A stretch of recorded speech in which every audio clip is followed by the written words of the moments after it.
All right, let's bring in Colin Wilson from the Action Network, Big Bets on Campus podcast, and at Collin underscore Collin 1, on social media. Let's, Colin, we were just talking about it. We've got Oregon State, Washington. What do your numbers show for Oregon State, Washington, as the market has fluctuated a little bit? Right now sits around Oregon State as a 1 or 2 point favorite. Yeah, I mean, I love Oregon State. My numbers say this is a pick 'em, so the market has really behaved accordingly. I don't know what happened yesterday. These 2.5s got wiped out all the way to where Washington was a -1. Now we've popped back up. So I think everybody at this point has +1 on both teams, but I love Oregon State here. There's so many factors here to love them. I mean, the way that they run the ball, they're the second best rushing team in the nation. They're going to be able to control the clock, control the trench. They're going up against a Washington defense. This is one of the bottom 15 in the nation in defending the rush. More importantly, Washington's pretty bad in the red zone defensively, especially against teams that like to run the ball. I do understand Washington has a lot of advantages throwing, especially against the corners. But at the same time, the safeties for Oregon State are pretty good. They can go double team. Who knows if the precip is going to, limit what Washington can do on offense. It's definitely conditions that helps Oregon State. I like the Beavers here all the way. The market's been a little twitchy this week, but I'm not backing down. Beavers for me. I wanted to go to the SEC. For the second consecutive week, it looks like Tennessee's garnering a little bit of support. Why is this now under 10, and what can Georgia do here in this matchup? Well, you would think that you're going to get Tennessee's best effort after they were lifeless last week in a spot that they should have won against a Missouri team that was struggling with health after they got done playing Georgia. But you got nothing out of them. They didn't have one scoring drive that went past the 40. Their only touchdown was a bomb. I'm having a hard time making a case for Tennessee in any fashion. I just bet Georgia an hour ago. It fell to 9 at some of the shops. And I think you're going to get a severe buyback on Georgia here. But, I think this game is an underplay also. They're both head coaches talked a lot about establishing the rush. Kirby Smart saying we're on the road. We got to be physical. We got to establish the rush. And then when you look at what Tennessee does on the ground, they run all inside zone. That's not how you attack the Georgia 6-man box. You run outside zone. A lot of teams have had success going outside zone. You think of Auburn, you think of Brady Cook in Missouri. That's just not what Tennessee does. So I like Georgia here, but I really like the under. We're talking to Colin Wilson from the Action Network. Make sure you check out he and Stuckey, Big Bets on Campus. They also do a live stream every Saturday morning. Follow them on Twitter at _Collin1. The team that Tennessee got destroyed by last week, and I'll raise my hand. I was on Tennessee, and I felt like a dope right from the jump, Colin. Look, Missouri's legit. They're a really good football team. I know your partner is riding with the Gators, as am I. I think it's a good situational spot, catching now as high as 12 at some spots. How do you handicap Florida and Missouri tomorrow night? Well, as much love as there is for Florida, and this hangover spot's got to come from Missouri at some point, right? When are they going to play a flat game? It was supposed to be last week. Didn't happen whatsoever. Maybe they're unconscious right now, but what I do know is that the market is absolutely not reacting to all the money that's coming in on Florida. As a matter of fact, it's kind of going the other way. So not something you'd want to be if you're a Gators fan or a Gators backer here. Missouri's defense has been extremely leaky, especially in finishing drives in the red zone. They allow big plays. They were able to contain all that last week against Tennessee. So I don't know if this team is just unconscious right now, playing on house money. But the market is not reacting the way it should if you're backing Florida. So I'd be a little bit worried. I haven't made a play in the game. I might end up playing Missouri. I don't know. If they play to the level of their talent, don't have a hangover, then they should cover. What about the total in this? 134 points allowed for Florida each of the last 3 weeks.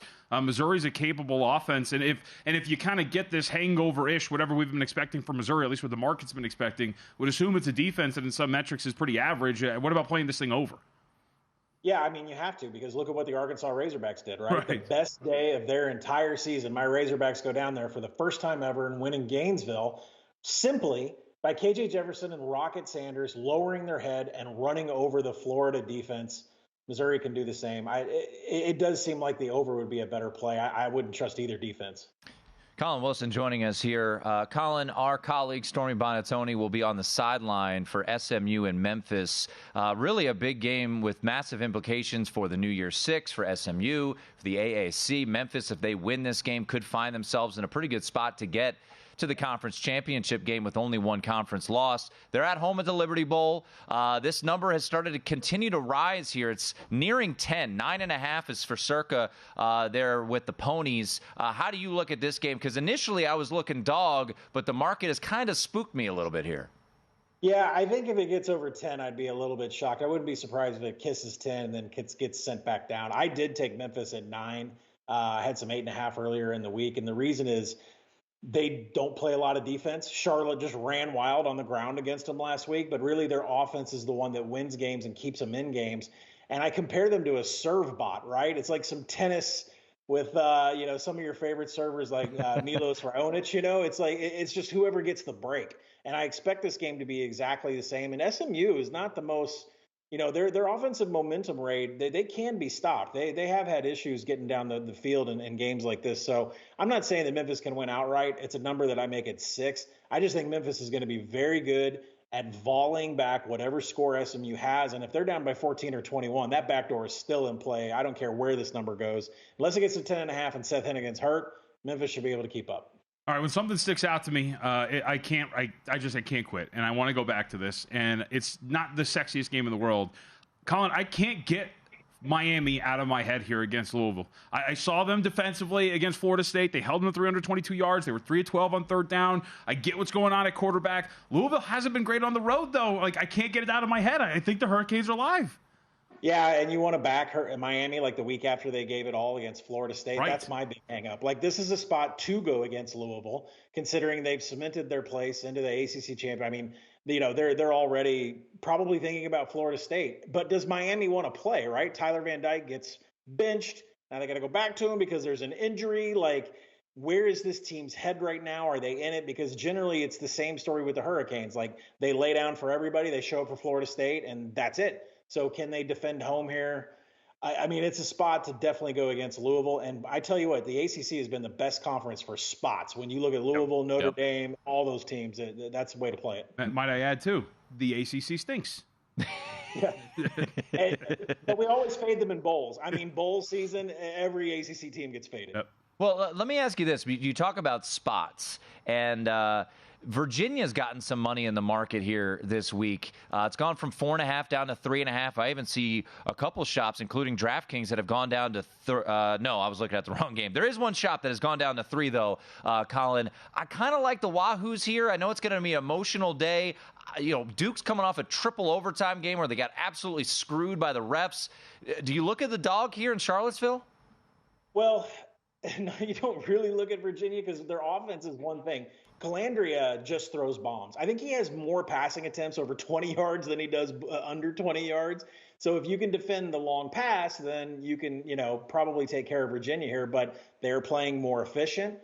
They're having more explosives. I can see why there's money backing Virginia here. I'm not sure that they could win this game outright against Mike Elko's defense. I know a lot of white noises out there about Elko taking the job at A&M, and he's kind of distracted here. But really, the story is the Duke offense might not be able to do enough to keep up here. So I understand the Virginia money. I'm not a part of it, but I do understand it. Real quick, are we getting too low here? We're under a field goal for Air Force at home against UNLV. Hey, are they going to have 10 turnovers in one game? I mean, I love UNLV. Who's keeping up with the amount of formations, the amount of personnel, what UNLV does? Enjoy it if you're a Vegas resident, because Brennan Marion and Barry Odom are not going to be sticking around. All right, last one for me. I know you wrote this up for Action Network. You got the Sunflower Showdown, baby, and it certainly seems like the market's telling us no bean for Kansas, as we got a lot of 10s out there. What's your angle for K-State, Kansas? I've been told Bean's not going to play, and his backup Cole Ballard, that's a severe drop-off. Even Bean's even a little bit of a drop-off from Daniel. This is even farther drop-off. There is nothing Kansas can do in the trench to handle this Kansas State team. I think when you look at the market and say, ooh, is 10 too much? Just remember, this is a Sunflower Showdown, and Chris Kleiman knows he needs to absolutely wipe Kansas off the face of the map. I don't know if the point spread even matters here. This is a tough road for Kansas. You can follow him on Twitter at _Collin1. Big Bets on Campus. He and Stuckey breaking down the full Week 12 card wherever you get your podcast. Colin, always appreciate it, man. Thanks for having me, guys. There he is, Colin Wilson from the Action Network. Go to VSiN.com/subscribe to become a VSiN Pro subscriber today.